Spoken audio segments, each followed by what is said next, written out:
my question to you, because I don't think it's no big deal, but how would you like me to appropriately stress out about that? In June. And I felt like you and I both agreed that it didn't, make as much sense for the 49ers as it did the Rams. Yeah, I agree with that. And the 49ers didn't have the offer that the Rams could make. So correct. I settle with that. I'm kind of like, I am a worry about yourself person. That's kind of how I look at it. And it's like, if there's nothing that you could have done, well, then good job, Rams. Like, do you all want the 49ers to react in some sort of a way? Do you want them to do something? Do you want them to sign Joey Bosa? Do you want them to? I don't want them to do something they wouldn't have done in the first place. I think being reactionary is bad. I don't think you should do that. And then as a fan, would you like me to react and be like, well, that's the end of that season, which is what I felt like I was kind of fighting against. I can understand why you felt that way. You're right. You don't know what's going to happen for this season. I thought, and I know that last year is a unique year with all the Niners injuries, but considering what Seattle was, considering what the Rams were, and considering particularly the offseason the Rams have had, I felt like the gap for the Niners to try to catch those teams has grown this offseason. And I feel like the Niners are the third best team in the division. And I think it's relatively clear. That's an interesting one. I don't disagree with and I don't like feeling that way. Okay. On June 2nd. Well, what if I threw this at you? I'll buy that right now, the 49ers, if we're going to play games on paper, the Niners are the 3 seed in the NFC West. Yeah. I'll buy that. By the way, quick aside. Yeah, what? I'm driving in today, and I'm listening to Steiny and Goo, and they're talking a little bit about this. And Goo goes, yeah, I mean, it's probably the best division in football outside of the NFC East. And then he just keeps talking. He just kept talking. And Steiny, I was like, I'm trying to text him. I'm like, you gotta, dude, hit your buzzer. You gotta be tough. Right, you gotta say something. You can't just like, either you were asleep at the wheel or you agreed with him. Hey, no, seriously. Like, I was screaming in my car. I'm like, I'm not. And I didn't get to it on the crossover. We could do it tomorrow. Guru, I know you're listening. I'm not letting you get away with that comment. I mean, the NFC East might be the 4th best division in football. They're the 3rd best division in the NFC. Yeah. And that's NFC a North, freaking fact. with Bears, Packers, Lions, and Vikings. Other than the Eagles, what do I say that I know? Not think. What do I know? I think you know that the Cowboys are at least like what? At least a 500 football team. At least a 500 team. I think. But yeah, that doesn't mean that much. No. And the Commanders could be a whole lot better this year. But they could. But what do I know about the Commanders? Not much. Other than Brandon Ayuk wants to be on it. What do I know about the Giants? The Giants will probably be better than last year, but they only won 4 games, so it's not a high bar. And they've had a real interesting 2 weeks for not the right reasons. Yeah. What do I know about the 3? Forget it. I know Arizona's a mess. What do I know about the Rams, Seahawks, and 49ers? They all won 12 games or more last year. They all were in the playoffs, and 2 of them were in the NFC Championship game, and one of them won the Super Bowl. Going to rest my case right there. I would also say the AFC West with the Broncos, Chargers, and Chiefs is better. Like, I probably... And I could maybe say the AFC North. I was going to say. With the Ravens, Bengals, and Steelers. Probably could make a case. Probably not the AFC East. I don't believe in the Patriots, but the Dolphins and Jets are bringing that down anyway. I think I could have a fun conversation about the NFC East versus the AFC South. I think I could have a fun conversation about that. Yeah. Forget the Titans. Texans, Jags, Colts. Texans, Jags, Colts? Yeah. Goose sipping the Cowboy Kool-Aid, which I don't blame him for. NFC East. I was like, don't you think you just slid that by everybody? I heard you. I wasn't listening at that point. I heard you, Goo. You do not get away with that. That's a no.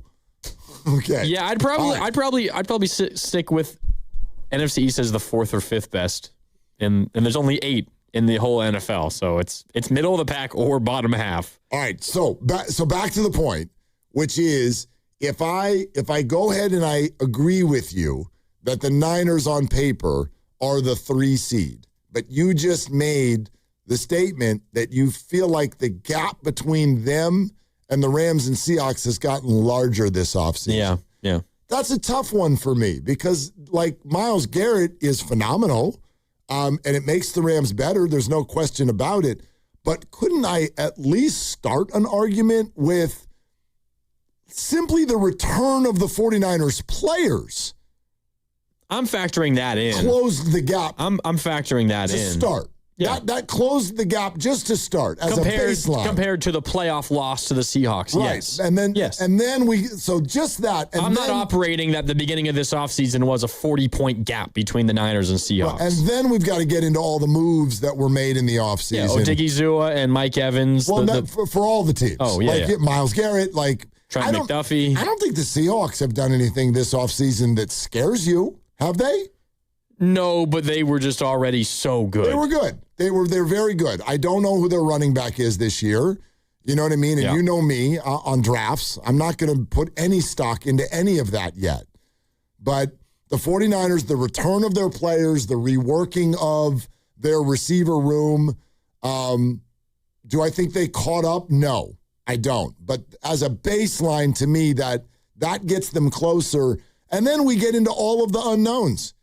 All of the unknowns, which is player health for all three teams. How does the draft and free agency impact their rosters going forward? And then I also throw in one other thing, which is a little woo-woo. I'll admit that, but it's a new year. And crap doesn't go the same way one year that it did the year before. It never does. Every year we come back at the end of summer and we line everybody up as if it's exactly the way it was the year before, and it never is. There's always a team that goes from worst to first. It's just stuff. And the Seahawks did what they did last year with, if memory serves, were they third place the year before? Were they the third place team the year before? Probably. Or were they second? Maybe they were second. They were second. Okay. Tied with the Rams, 10-7, but the Rams won the division. They were already a good team and played a second-place schedule. Now they're going to play a first-place schedule. Yep. How does that factor in? I don't know. But, there's all these little ingredients that get sprinkled in that make the whole thing new. So I am not under the impression that the Seahawks start in September as this overwhelming league juggernaut. They're they're good. They're one of the best teams in the NFL. We knew that already. But I don't see them as unstoppable. Do you? Not unstoppable. I would say the Rams are more what you're describing there, this crazy juggernaut, than the Seahawks. The Seahawks, I think, might have the Niners' number more than the Rams do. They did when we last saw them, yes. And generally, MacDonald has done a really good job against Kyle Shanahan offenses. Well, how many times have they played 3 times last year? And they went 2-1. Yeah. And he was the coach the year prior. And he was also the head coach or the defensive coordinator for the Ravens that Christmas game a couple years ago when Brock threw 4 interceptions. I don't know. It was correct. Yeah. But I mean, he's a really good defensive coordinator, sure. And it feels like he's had success against Shanahan offenses more than almost any other defensive mind does. Some of that is obviously personnel based, but it seems like he's a common denominator there. I don't know. I just look at. I'll buy that. I look at rosters. I look at star power. We put this graphic out on social media yesterday, and kudos to our social media wizard, Whitley Sandretto. And it's just a group of 4 players from the Niners, from the Rams, and from the Seahawks. And it was a simple question. Faithful, how do the Niners stack up in the NFC West? For the Niners, quarterbacks are included in all 3 of these, even though maybe you wouldn't think the quarterback is one of the 4 best players for all these teams. But it's the NFL, so we're including the quarterback. For the Niners, it's Purdy, it's McCaffrey, it's Kittle, and it's Warner. You could make an argument. Maybe you want Nick Bosa in there. Maybe you want Mike Evans in there, Trent Williams, whatever. Give me the 4 again. Purdy, McCaffrey, Kittle, and Warner. Yeah. Kittle's okay. We're putting the fact that he's hurt to the side. Okay. Yeah. Okay. For the Rams, it's Stafford, Puka Nacua, Devontae Adams, and Myles Garrett. Okay. For the Seahawks, it's Darnold, Jackson Smith and Jigba, Leonard Williams, and Devin Witherspoon. Okay. Those last 2 are defenders. Leonard Williams, defensive lineman, one of the best in the NFL, and Devin Witherspoon, a young corner who's amazing. Right. Really, really good. And the takeaway is? I think the Niners, that group of 4, I think the Niners are the 3rd best group of 4. I don't think the Niners have the star power that the other teams do. The Niners don't have the star power that the Niners stars are older. Definitely. That's my concern. And they have more questions around them, I think. Well, that's fair. Although, like, I guess where my mind goes is they're except for Matt Stafford, they're older. Well, Devontae Adams is old too, but they're older, and that is a concern. I have a hard time though looking at the Niners and saying the issue that is a concern for me with the team is their lack of star power. Like the Niners have plenty. I think they've got plenty of top end of the roster talent. My concern is so many of them are coming off of major injury, or in McCaffrey's case, the most carries that anyone is. You're kind of waiting for an injury. Totally. I'm a huge fan this year of Christian McCaffrey needs to not be so overwhelming in terms of the game plan. I want McCaffrey in there. I want McCaffrey getting touches. I don't want him getting 30. I want him getting 17. I want to see. I'm with you. I want to see some young legs do some things. I want to see shakeups. I want Jordan James. I hope. I mean, we don't even know who Kalen Black is yet, but I hope it works, and I hope that's a really big piece of what they're doing offensively. I'll believe it when I see it. We haven't ever seen it. Since McCaffrey's been here, it's been McCaffrey 24/7. Oh, and why not? I mean, he's freaking Christian McCaffrey. That's what you have him for. But now did he turn 30 already now? I think he turned 30, didn't he? I don't know exactly when his birthday is. Or he's about to before the season starts. I'll check. It might be coming up, but he's 30, and he turns 30 in 5 days. In 5 days. I had a feeling it was coming up this month. So he's turning 30. He's coming off just a truckload of carries, and I don't think last year looked quite as explosive. Yeah, I agree. I thought he looked really good. Really good. And still it was more touch-based than explosion-based. And I loved him in the passing game, but there was nothing about the Niner run game to really love last year. No. I don't know.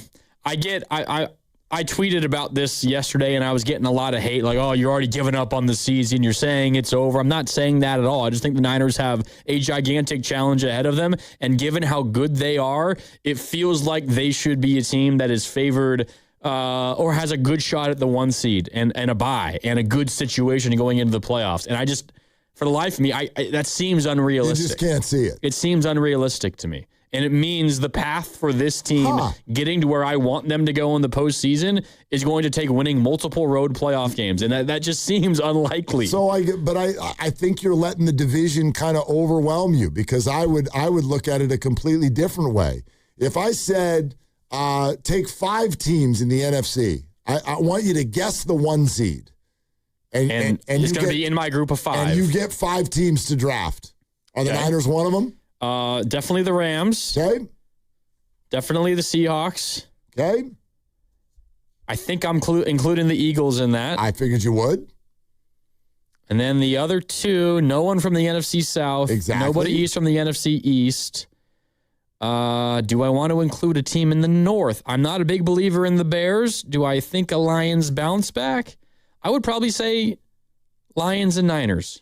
Okay. That would be my 5 in no particular order. Well, then you drafted the Niners as one of your 5 most likely, but you're already like, I can't see it. Well, because I think the Rams and Seahawks will win the division. One of those will win the division. Have you ever been wrong about a sports take before? No. Okay.